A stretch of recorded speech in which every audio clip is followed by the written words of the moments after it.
Hello. Got no, the other side.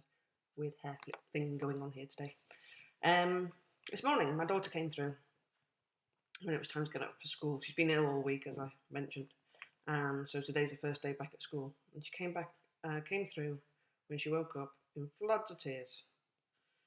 So gave her a big hug and asked her what was wrong. And she said, "Oh, I had a bad dream." And she sometimes has bad dreams, but she very rarely cries. So I knew that this one had really upset her. I'm like, "What happened?"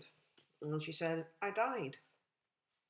I'm like, "Oh," and gave her a hug and said, it's funny the thing with thoughts, isn't it, really? Because the problem is you need the night time for your brain to put all your thoughts in order. Because through the day, you're too busy thinking and learning and seeing new things, so it doesn't get a chance to do it. So it only gets a chance to do it overnight.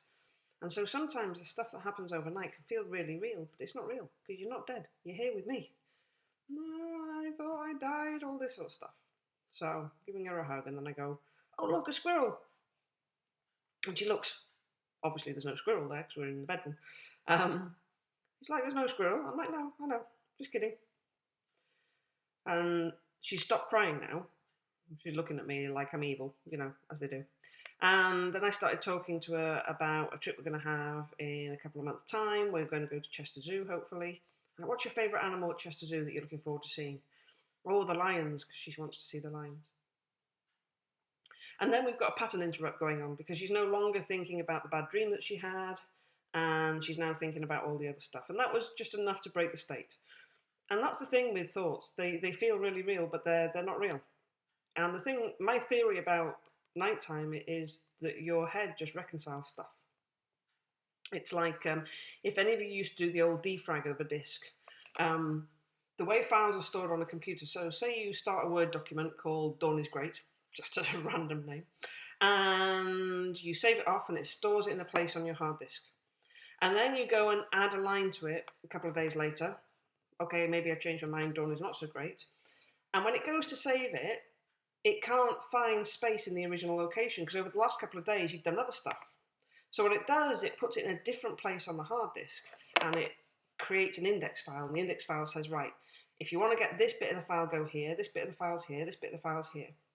And it brings it all back together. So each time you open the file, it has to go and look at all the different places on the hard disk where the bits of the file are stored and bring them all together, which is why over time your computer slows down. And you can run this process called defragmentation of your drive. And what the defrag does, it tries to move all the blocks as much as possible back into one place. And by moving them all back into one place, it doesn't have to create this massive big file of go here, go here, go here, which means you open the file quicker. So I think that overnight, our heads do a defrag. They take all the stuff that we've seen through the day and they try and file it and order it and put it into context of things that have happened before and make connections and make sure everything's up to date and we understand what's going on.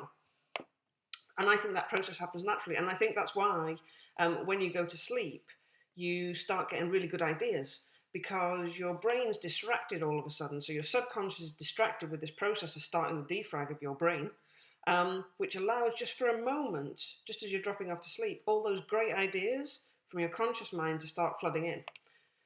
The catch is obviously that you've just gone to sleep and then by the morning you don't remember any of it. But, anyway, that's my theory on what happens with dreams. So quite often, I used to have an anxiety dream before exams.